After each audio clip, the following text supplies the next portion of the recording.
புதுவருட பிறப்பை கொண்டாடும் நிகழ்வு நேற்று பண்டார்நாயக ஞாபகார்த்த சர்வதேச மாநாட்டு மண்டபத்தில் நடைபெற்றது. இந்த வருடப்பிறப்பு ஜனாதிபதி தலைமையில் கொண்டாடப்பட்டது.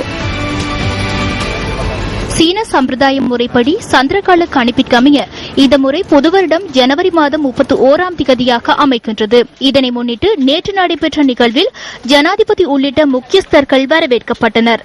இவர்களை இலங்கைக்கான சீன தூதுவர் வரவேற்றார்.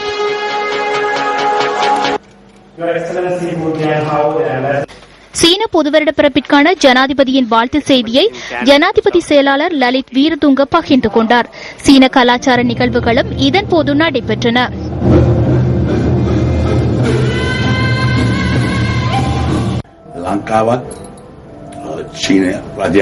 இலங்கைக்கும் சீன அரசாங்கத்திற்கும் இடையில் மிக நெருக்கமான உறவு நிலவுகின்றது. இந்த 60 ஆண்டு காலத்தில் மிக நெருங்கிய தொடர்புகளை பேணி வந்துள்ளது.